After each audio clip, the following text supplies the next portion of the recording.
Добро утро, вие гледате Събуди се. Сега в предаването е ред на поредната любопитна среща.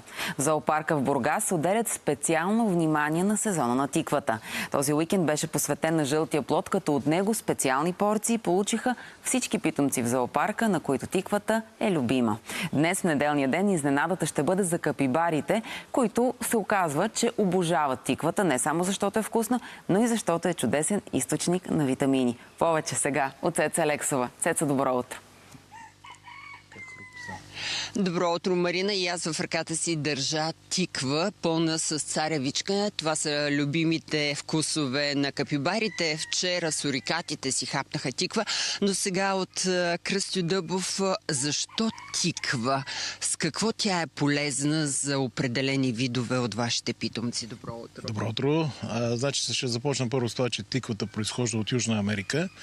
Тя е внесена на нашия континент, не е наш продукт. Капибарите са също родом от Южна Америка. По принцип това е едно съвпадение. Там, където е хабитата на капибарите, нямаме тиква. Тиквата е един традиционен български продукт, който се използва и от хора, и от животни. Имаме и фуражни, имаме и такива, които са за хора. И ние решихме да направим 3-дневно такова парти тиквено, в който нашите любимци да консумират тиква, да имаме посетители, които да ги хранят и да стане нещо интересно. Кои са най-любопитните към тиквата? Ние, докато вървим с вас, бавничко така се придвижваме, за да не ги стреснем. Двете основно, които най-много обичат тиква, са Марта и Косара.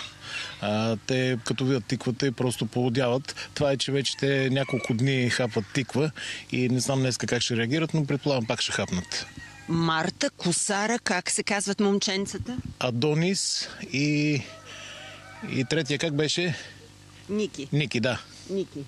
Доколкото разбирам, чакаме поколение, може би първо бебе ли чакаме от тях?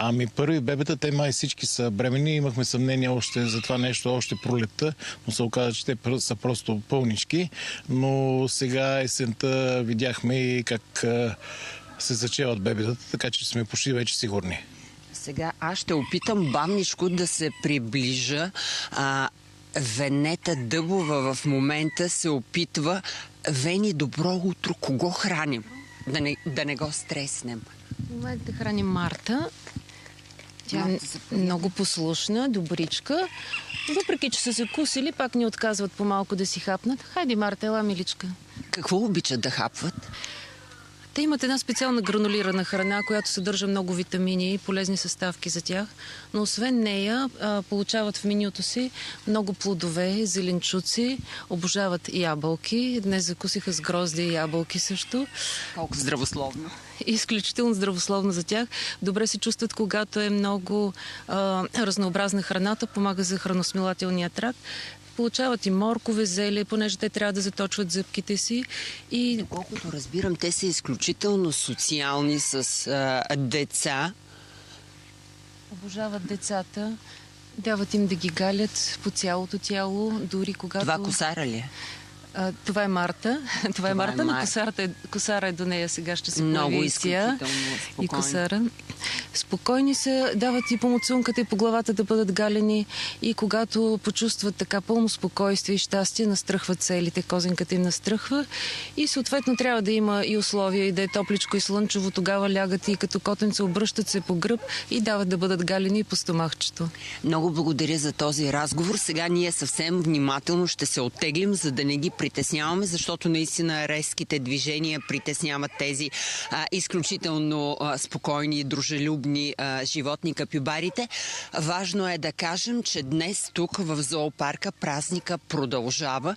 На обяд около 12 часа ще бъдат дадени лакомства, но в тиква на пантерата Багира, а ние ще направим нашите зрители съпричастни на тази наистина голяма атракция. А сега ви оставам отново да видите още мъничко капибарите. Благодаря ти за тази прекрасна среща, но да знаеш, че при пантерите тебе няма да те пуснем, защото те искаме другата седмица отново да си тук при нас в Събуди се. Цеца Алексова.